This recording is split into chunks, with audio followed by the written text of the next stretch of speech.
Hello my friends and welcome back. Today we're going to take a look at a very special pen that recently arrived to me from China. Of course, we're talking about the Majohn P139.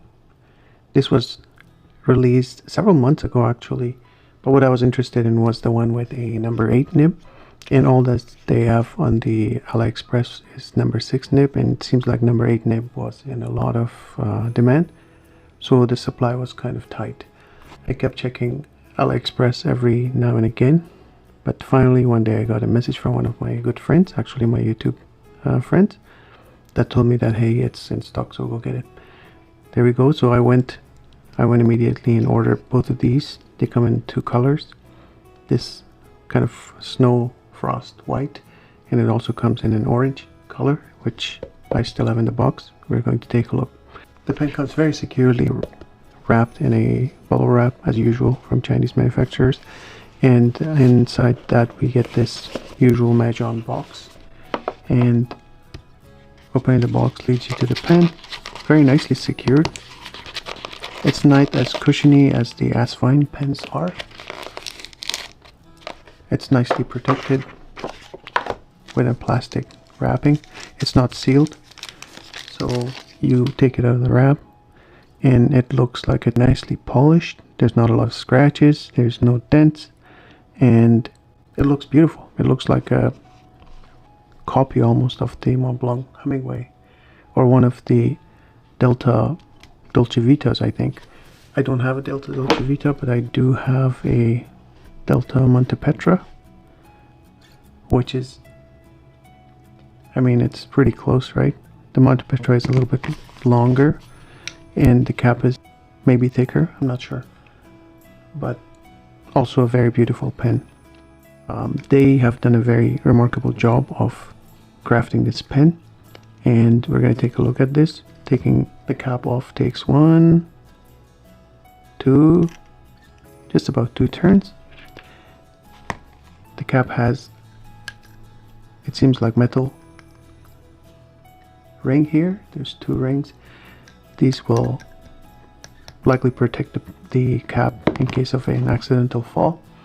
Unfortunately, many of the more expensive pens don't have this feature, although if you drop this cap then you'll see scuff marks, so don't recommend dropping them anyways. The clip is nice and springy. It actually goes into pocket very nicely. Let's see if it will unscrew. Yes, it'll unscrew.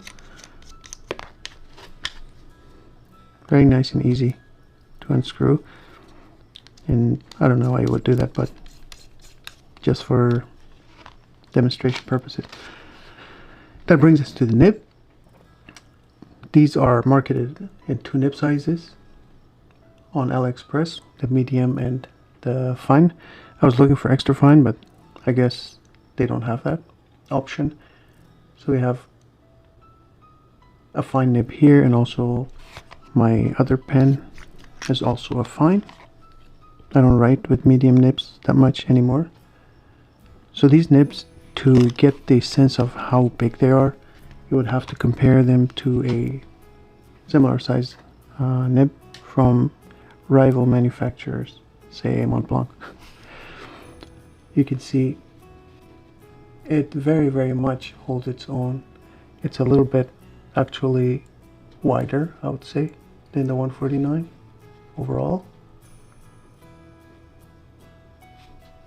and it's also a little bit longer, it seems like, when the nib is mounted.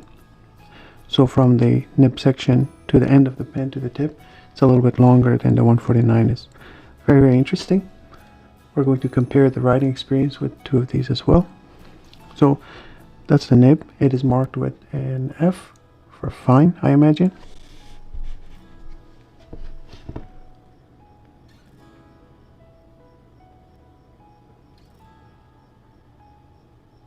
Majohn Expedition, F for fine, and there's I guess that's a sun. The grip section is comfortable. It's a little bit girthier than normal, than say the usual pilots and the other Majohns like P136, but it's still very comfortable. A little bit shorter than I would like it, but it's easy to adjust, so it's not too bad. There's an ink window that's not faceted like the Hemingway was. The ink window is amber in this case. The body is yellowish orange. It's much lighter than the pens that it's trying to imitate. It's much lighter than the Aurora that I've seen, and also much lighter than the Hemingway. The end, we have the piston ring. Very, very smooth operation. And if we open this up, we don't have the usual facets that you would put a wrench in and unscrew this. So the way to undo this piston would be to just put something in those little notches. Luckily for me, I recently got an S-Fine V200, and they have been coming with these tools. So I'm going to try to fit this here.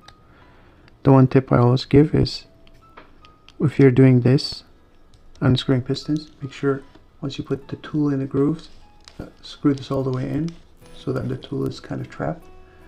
With the Majohn pins, from my experience, they go clockwise to unscrew, like right for loosening.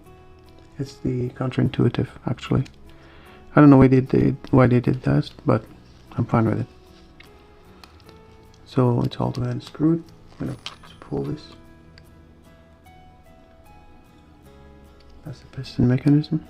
It seems like the piston was nicely greased, so I don't think I need to put more grease in here. The operation is smooth, so I'll put it right back in.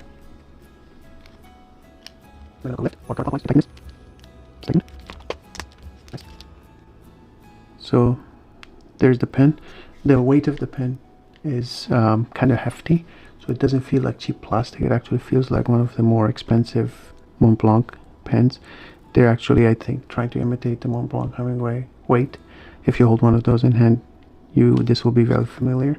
I think even lengthwise it's similar. I don't have one. Hopefully I can get one in the future. But this is not only very, very comfortable pen to hold, but also a nice weight to it. It's not like metal where it will be very heavy. This is not priced at like $10 like the Jinhao 9019 is, and some of the other cheaper Chinese pens. But to be honest, looking at the pen, looking at the quality of the pen, the $50 or $55 price tag for this pen, I no longer think that that is outrageous. So actually I think it's a fair price. We'll get to that later. The other frost white is basically the same nib, and this is also in fine and expedition, and they have the sun logo. This is also a fine nib. I really like this feed that they have made. They've made this like some of the Leonardo's, and for some of this the Konet pen that I recently got, the feet are similar, so it's very attractive. The white one also has a translucent barrel, but this is clear white. You see that with the red ink, it's very nice and attractive. The frost white is actually a very nice color. It's a little bit more interesting than the yellow one. I wish this was a little darker. So this one also, I expect it to uncap in about 2 turns. Yeah, 2 turns in maybe 5 minutes. So these are the physical attributes of these two pens. I have the white one inked, and the orange one we have to decide what kind of ink to put in before we go on. The kind seller of this pen also sent me 2 of these pen sleeves to carry this in. This actually fits very nicely. Look at that. It feels like some kind of felt material, and the use case for this is if you want to put it in your pocket. You don't want to have an accident, maybe get your pocket dirty. For me, I carry lots of pens with me, so this will not make it to my pocket. This is not one of my pocket pens, but what it will do is I throw it in my backpack. I do not want my pens to get scratched, so I always appreciate the soft cover so that I can put this in and throw it right in the bag, and I know that the pen will be protected. So that's a very nice touch, and thank you very much for the seller. For this orange pen, I have chosen Pelikan Brilliant Brown. It's kind of a drier ink. The nib on this pen is so long, that the nib doesn't submerge all the way in. We'll see if we can draw ink without full submerging. Yep, so we're able to a good amount of ink in there. I don't know if it's 100% full. I don't want to obsess over that right now. I'm gonna test drive this right away.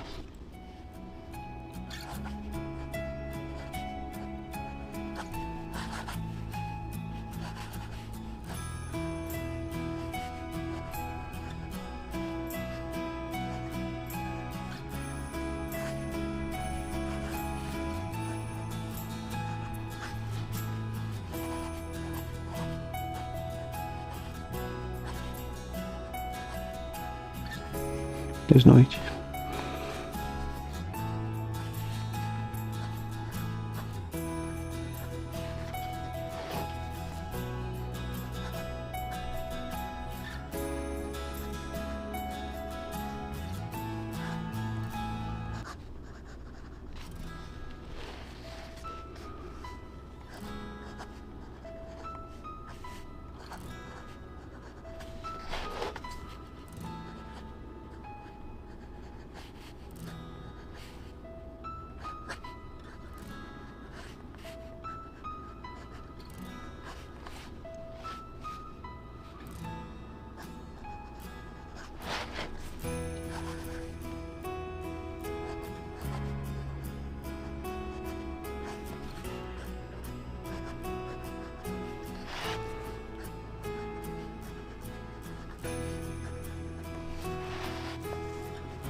So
So there's my writing samples with this very extremely remarkable piece of writing instrument. I am actually quite shocked with the quality of writing with these pens. I have a lot of nice Chinese very smooth writing pens like this A6 from Hongdian, very smooth. I have the previous P630 from Wingsun, and I have the Asvine and in like a million different nibs.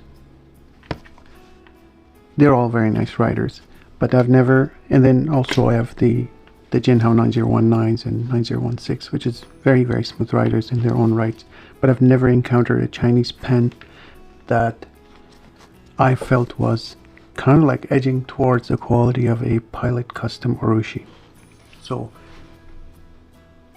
for comparison, I'm just going to do one line here with Pilot Custom Urushi.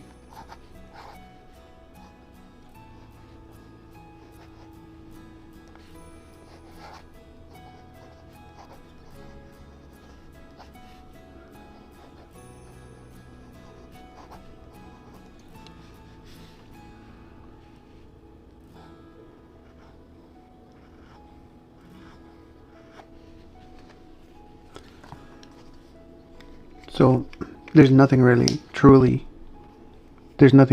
compares with Pilot Custom Urushi, but the size of this nib is very suspiciously similar and reminiscent of the Pilot Custom Urushi, but also the writing experience gives you a very bouncy feeling where you're like, what am I writing with? What kind of nib is this? Is this 14 or 18 karat gold? It's not, it's steel. I don't know how long it's going to last, but the quality of writing with this pen is just out of this world. Definitely out of this price range for sure.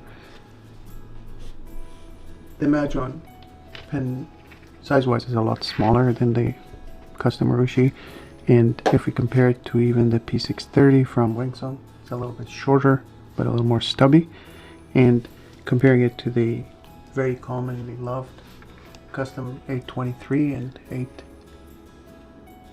743, we can see that it's a little bit shorter but more stubby.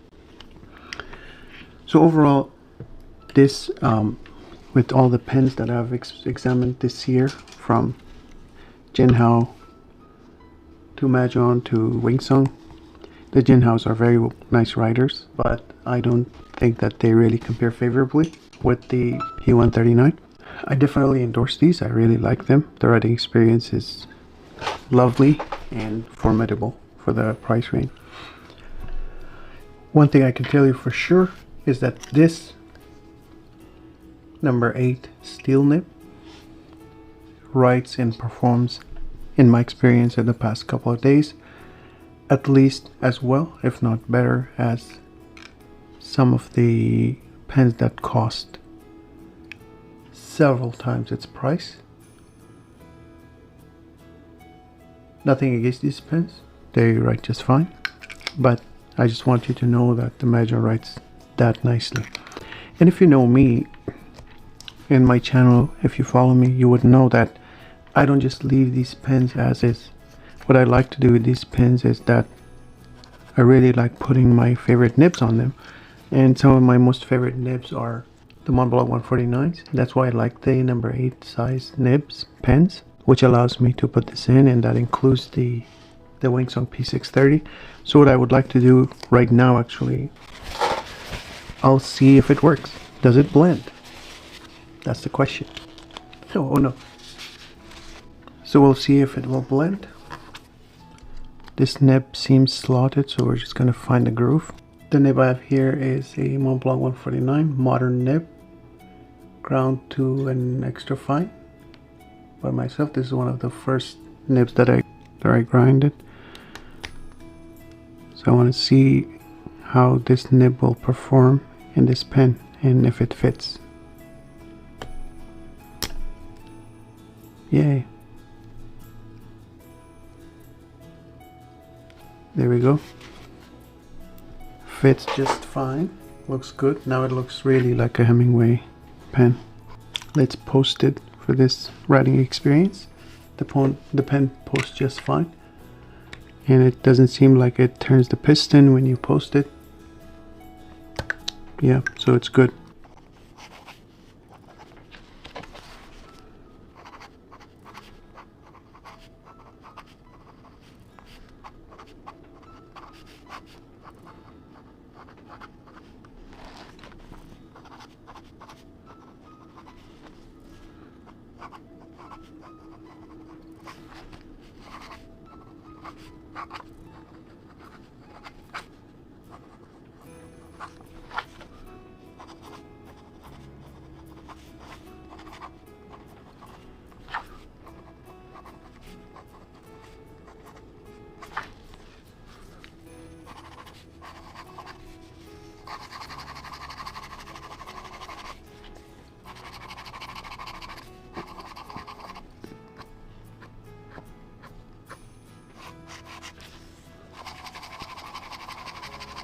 Yeah, no hard starts. Performs extremely well. If you want a very nicely performing body and good piston filler for your extra Majohn 149, this is a good option. And actually it's doable. But one thing that I noticed is that the stock nib on this pen performs so beautifully that really, like, it kind of takes away the desire to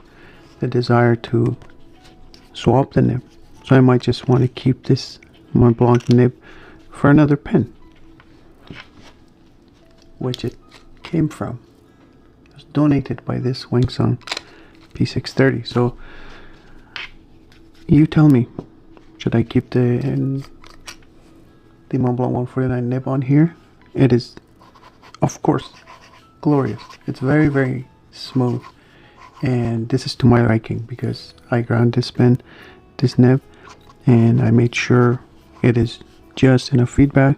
And once you get past a certain point, you have to really get used to using super fine nibs.